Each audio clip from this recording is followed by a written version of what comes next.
I'm joined now by the chair of the North Carolina Democratic Party, Anderson Clayton. Anderson, thanks for joining me.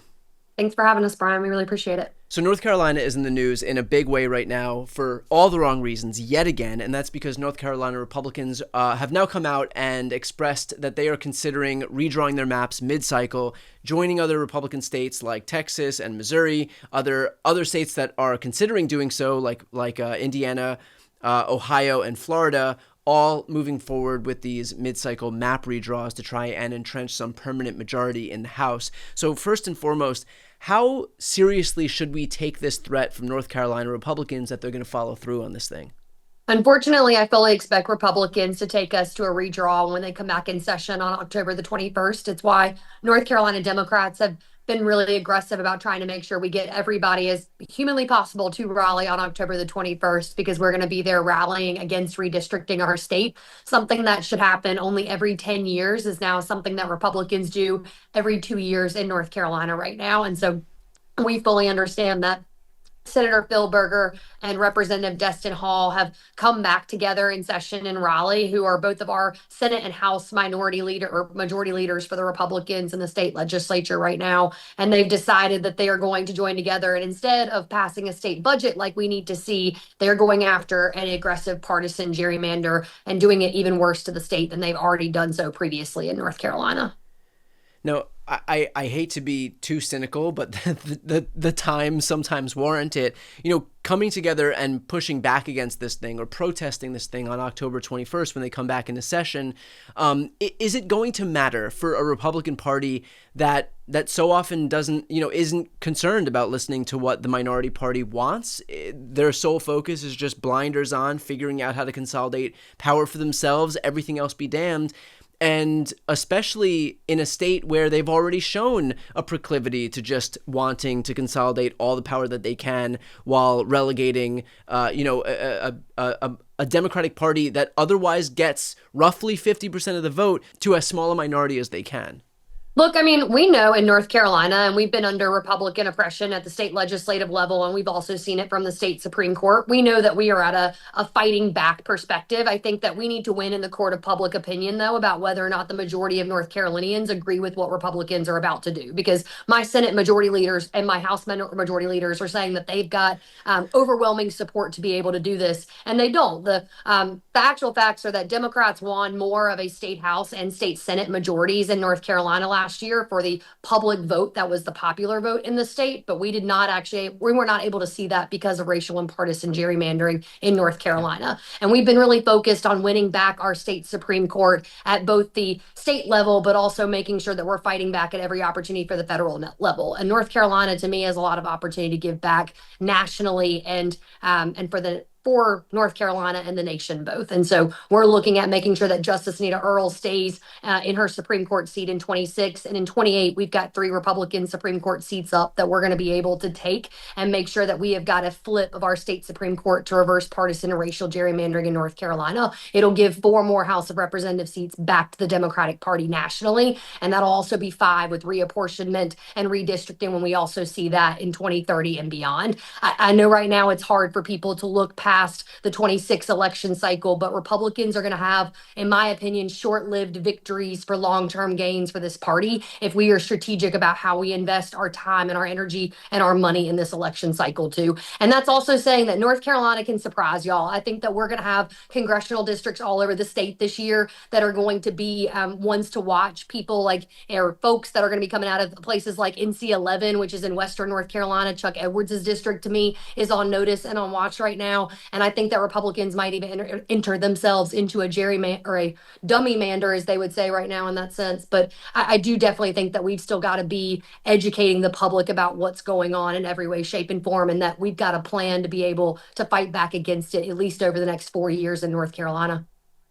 You had mentioned that on the legislative level that Democrats have been kind of contending with this oppression at the hands of these Republicans. Can you give a little lay of the land of what the electorate actually looks like in North Carolina right now, and what the congressional delegation looks like, along with the state legislative delegation looks like in North Carolina as the result of the maps put forward by the Republican Party?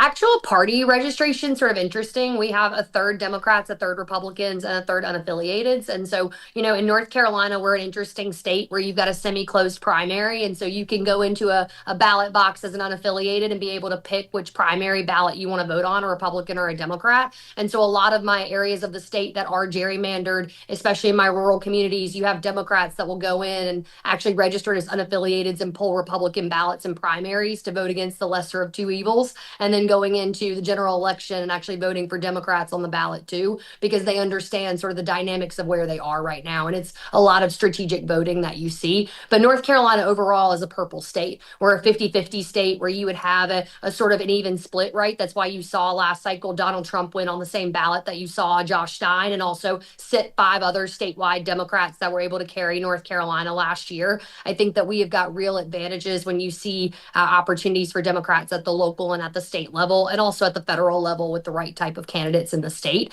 But we haven't been able to see that in our congressional representation. When we had, and it goes back to our courts, right? In my opinion, the state Supreme Court in North Carolina has done more damage to free and fair representation than any other branch of government possibly has, besides our state legislative level right now, too. But our state Supreme Court has deemed that partisan and racial gerrymandering is legal. And it took what North Carolina used to have, which was a 7-7 even split of the 14 congressional seats that we have in 2022 under a Democratic Supreme Court, and a Republican state Supreme Court reversed that after it. And it made it so that we've got now a 10-4 partisan split for a 10-4 minority for the Democratic Party of our congressional representation. And also now Republicans are looking to take us to 11-3 and potentially 12-2, looking at what the U.S. Supreme Court does with Section 2 of the VRA right now.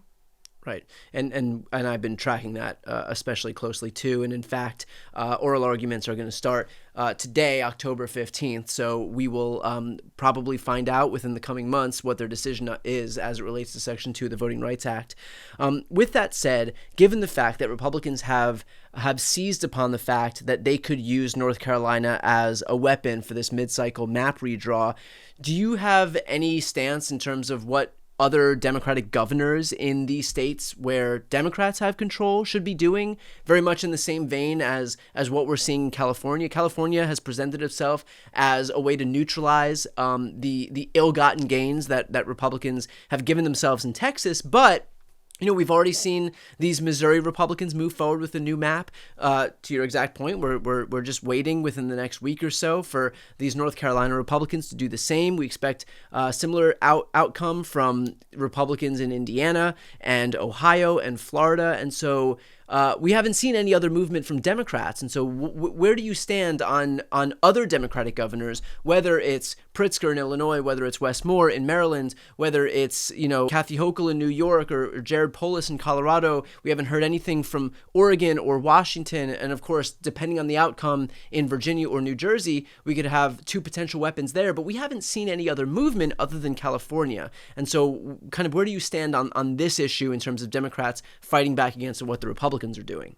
I think we've got to go mano a mano with them, at least while they're doing this, because I think that right now what we're seeing is just Republicans trying to hold or have egregious power grabs across the country to hold power as long as they possibly can. And Democrats have got to fight fire with fire. I also think, though, we've got to give voters a plan to say this is how long we're going to fight fire with fire. This is how long it has to be for us to do that. And it's why I talk to people about the long-term plan of North Carolina, because I think that, when we get a congressional majority again in 2028, in a congressional trifecta with the presidency too, I don't want us to just have it for 2 years. I want us to have it for longer than that, because I think that the way in which Democrats have been forced to negotiate with Republicans when we get back into power is the reason why people have stopped believing that Democrats can actually be effective when they get into positions of power. And so for us, it is about how do you look to expanding the map, going into states right now where you have opportunities to gain back congressional seats and be able to honestly keep Democrats in positions of power long term. And I think that we need to be able to tell folks, when we get that congressional majority in that trifecta, we're going to pass the John Lewis Voting Rights Act. We're going to make sure that partisan and racial gerrymandering across the country is not legal anymore. But we've got to get to that trifecta. And that means that we've got to play ball right now until we can. And it also means that we've got to have the plans to be able to map out both 26, 28, and 2030 for us to be able to make that happen. And I think that right now, a lot of people are looking at me and they're saying, well, are we going to make it to 28? And I always tell tell people the South has been going through Project 2025 for the last 25 years. And the 25 years before that, we have felt what it's like to have Republicans that are trying to defund public schools and the institutions that have made our state what it is today and that have made people be able to get the help that they need. And we've survived it. What state and what type of region of the country we are right now because of it is what's being determined. And I think that the country is also about to move like we know that we still are going to have a future, but what future is that going to look like if we don't put our hands on it right now? So North Carolina occupies a pretty interesting space in the national environment because unlike Florida, unlike Ohio, where they once had the prospect of coming back onto the Democratic side or turning blue again.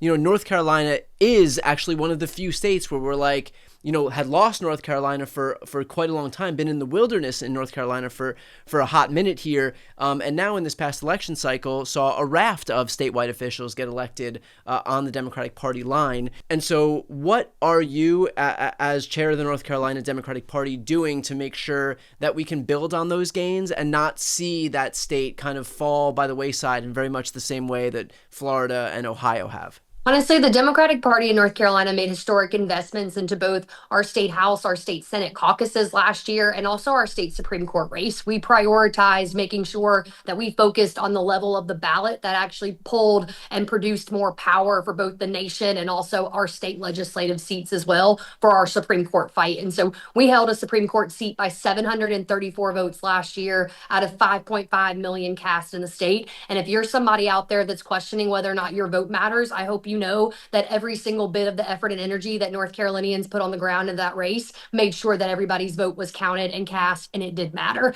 And we were able to make sure that we gave people something to look forward to as a beacon of hope of that you can win state Supreme Court races in the South and also in North Carolina, because to me, that was something that we had to prove. North Carolina had gone through a history of losing state Supreme Court races, also Senate races to the point that you just made, but also looking at just the sort of statewide races that we were losing by margins that we should have had gains in. Our state Supreme Court dictated a lot of what we saw for congressional losses in both the 24 cycle and part of the reason why Hakeem Jeffries is not Speaker of the House today. And so North Carolina Dems have prioritized year-round organizing and infrastructure across the state. That means that we're going out to all 100 counties, every county across North Carolina, because we want to make sure that regardless of where you are, you've got a opportunity in your backyard to get out and knock doors for a local candidate that's got a D beside their name on the ballot. And for me, that means running a candidate in every single race up and down the line. And that means in municipal races this year too. So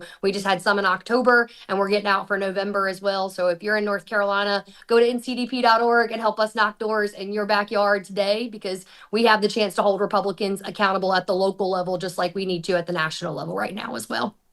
Awesome. And look, I've spoken with Ben Wickler from Wisconsin countless times on this channel, and everybody of course loves Ben, but I think what you're doing in North Carolina, and I think Ben would also agree with this, is just as exciting. So I'm going to put the link to your website right here on the screen and also in the post description of this video. I think it's especially important in a state like North Carolina, which is certainly not out of the realm of possibility to continue seeing more and more wins. For folks who are watching right now who are looking to do something to help, there is no better state to do that than in North Carolina. So this is certainly an offensive opportunity for Democrats, and one where we're already seeing gains, surprising though they may be, but certainly hoping to see even more. And Anderson, I know that the folks in the know have nothing but praise for the job that you've been doing. So I appreciate all the work and for taking the time today. Thank you, Brian. Seriously.